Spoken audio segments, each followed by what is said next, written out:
Sasa nimeona hii hapa mwenendo wa ile kesi ya ule mama mjane ambavyo imeendelea.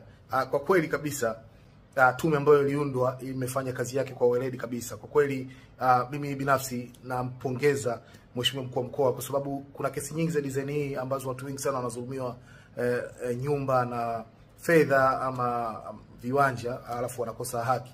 Kwa kweli hii video imenifanya kweli nimeona kuna namna kazi inafanyika na especially kwa upande wa serikali ambavyo wameweza kutatua mgogoro huu hapa. Hata utakuwa unakubali kwamba mkuu wa mkoa amefanya kitu cha kweli na amepambana kweli kweli kuweza kumrudishia mama hati yake ya nyumba kama ambavyo tunaona kwenye video na kumpa kiasi cha milioni 10 ambacho nadhani ni kama pole baada ya matatizo ambayo yamemkuta.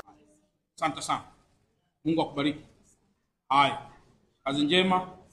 Atutunze vizuri, kaelewe familia na Mungu atakupa njia. Kwamba kumbe wakati wa ukopaji wa pesa hiyo ilikuwa unasaini fomu inayosema nakopa, na wakati huo huo unasaini fomu inayosema nauza nyumba.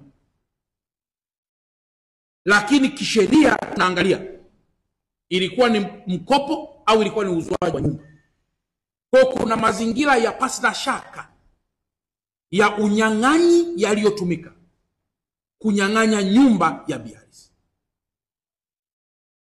Lakini kama mnakumbuka, ndugu yetu Justus M. Lugaibula, Mungu amrehemu, alishafariki.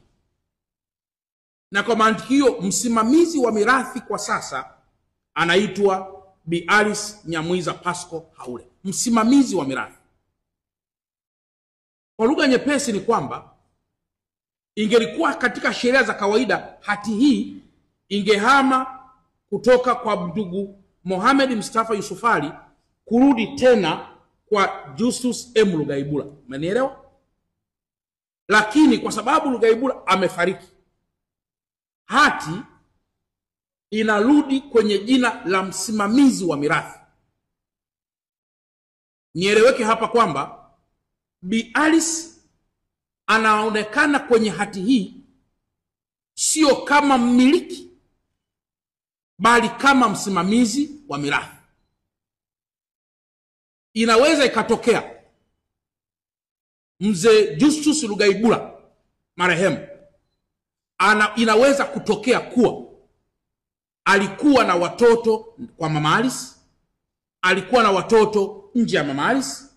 Watoto wale wanaweza wakawa si wa mama Alice, lakini wana wajibu wote wa kisheria wa kufaidika na mirathi ya mali.